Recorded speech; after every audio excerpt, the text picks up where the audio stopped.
কথা অগ্নিসহ গুহবাড়ির সকলে ছদ্মবেশ নিয়ে সেই গাড়ির গ্যারেজে চলে আসে। এরপর সবাই অভিনয় করতে শুরু করে। আঁকি বলে, মা, একটা ভালো জায়গায় যাচ্ছিলাম, তখনই এই পুরনো গাড়িটা খারাপ হতে হলো, আমার আর ভালো লাগছে না। কথা বলে, কি করবি আর বাবা, একটু সবুর কর। অগ্নি তখন বলে, ওল্ড ইজ গোল্ড, পুরনো জিনিস সবসময় সোনা হয় বাবা। এরপর কথা বলে, হ্যাঁ ঠিক বলেছেন, ঠিক যেমন কর্তা দাদু তো সোনার মতোই, তাই না? সত্যি কর্তা দাদুর মতো মানুষ হয় না। এসব শুনে অগ্নি রেগে যায় আর বলে, এই তুই কি রে, ক্যারেক্টারে থাক, না হলে ধরা পড়ে যাবো তো। আর ধরা পড়ে গেলে সমস্ত আমাদের প্ল্যান শেষ হয়ে যাবে, কোনোটাই সাকসেস হতে পারবে না, আর আমরা আসল অপরাধীদের ধরতে পারবো না। ছোটকা বলে, হ্যাঁ কথা, এখন এসব কথা ছাড়ো, এখন আমরা আমাদের কাজে কনসেন্ট্রেট করি। এরপর সেই গ্যারেজের মালিক কথাদের দিকে এগিয়ে আসে আর বলে, কি আপনারা এখানে কেন এসেছেন? অগ্নি বলে, আসলে আমাদের গাড়ি খারাপ হয়ে গেছিল, তাই আমরা এখানে সারাতে এসেছি। আশেপাশের লোকজন বলেছে যে এই গ্যারেজ নাকি ভালো গাড়ির ডাক্তার খুব সুন্দর সারিয়ে দেয়। গ্যারেজের মালিক দেখে বলে, এ তো অনেক পুরনো দিনের গাড়ি, আপনারা বিক্রি করে দিতে পারেন তো। অগ্নি কথার দিকে তাকে বলে, হ্যাঁ গো, এটা তো তোমার বিবাহ বার্ষিকীতে আমি তোমাকে গিফট দিয়েছিলাম, তা এটাকে আমরা বিক্রি করে দেব এখন?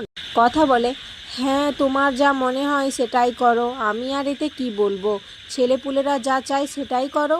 এরপর সেই গাড়ির মালিক কথা অগ্নিতে জিজ্ঞেস করে বলে, আচ্ছা আপনারা কি করেন? তখন কথার অগ্নি বলে, আসলে আমরা বাঁশের ব্যবসা করি।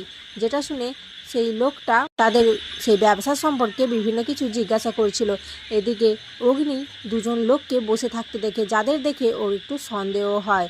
কথা বলে, কিন্তু এই দুজন লোকই যে সেই দুজন গাড়ির ড্রাইভার ছিল যারা আপনাকে অ্যাক্সিডেন্ট করার চেষ্টা করেছিল, তারা সেটা আমরা কিভাবে বুঝবো?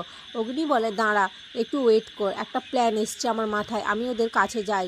এরপর ওদের কাছে গিয়ে অগ্নি বলে, তোমরা তো ভালো গাড়ি চালাতে পারো না, সাবধানের তো মান নেই, আর একটু হলেই তো একজনকে চাপা দিয়ে দিয়েছিলে। যেটা শুনে সেই দুজন লোক খুব ভয় পেতে থাকে আর ওখান থেকে পালিয়ে যেতে চায়।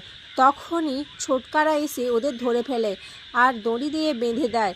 তারপরে অগ্নি তাদের খুব মারে। কথা অগ্নিকে আটকানোর চেষ্টা করে, কিন্তু অগ্নি তাদের খুব মারে, বলে, ওরা আমাদের ক্ষতি করতে চাইছে কথা, ওদের আমি কিভাবে ছেড়ে দেব? ওদেরকে আমি আজ এখানেই জ্যান্ত পুঁতে দেব, বল তোদেরকে পাঠিয়েছে বল। কিন্তু সেই লোকগুলো কিছুই বলে না। এরপর বিনায়ক স্যার ওদের পুলিশ স্টেশনে খুব মারে, যার ফলে লোকগুলো সত্যিটা স্বীকার করতে বাধ্য হয়। কথা অগ্নির সামনে এসে লোকগুলো বলে যে তারাই মল্লিক বাড়ির দুই ভাইকে কিডন্যাপ করেছিল, কিন্তু কোথায় দিয়ে এসেছিল সেটা তারা জানে না, কারণ এখন তারা কোথায় রয়েছে সেটাও তারা জানে না, কারণ তারা শুধুমাত্র লোকেশান অনুযায়ী সেই লোক দুটোকে দিয়ে এসেছিল। এবার সেই লোকেশান থেকে তারা কোথায় রয়েছে সে সম্পর্কে তাদের কাছে কোনো তথ্য নেই। এরপর সেই লোকেশান অনুযায়ী কথা অগ্নি, ছোটকা, প্যাটি, ঋতু সবাই চলে যায়। সেখানে যেয়ে দেখে দুই ভাইকে মুখ বাঁধা অবস্থায় বেঁধে রাখা হয়েছে। এরপর ফাইট শুরু হয়ে যায়। সেখানে থাকা গুন্ডাগুলো কথাদের উপর হামলা করে আর বিনায়ক স্যার, অগ্নি, প্যাটি সবাই মিলে সেই গুন্ডাদেরকে মারতে থাকে। তখনই একজন অঙ্কিতের মাথায় বন্দুক ঠেকিয়ে রাখে। জুনি অঙ্কিতকে ছাড়ানোর অনেক চেষ্টা করে, কিন্তু হয় না। এরপর ছোটকা একটি লাঠি রেভির কাছে দিয়ে দেয় আর রেভি পেছন থেকে সেই গুন্ডাটার উপর অ্যাটাক করে। এরপর সবাই সেই দুই ভাইকে মুক্ত করতে পারে।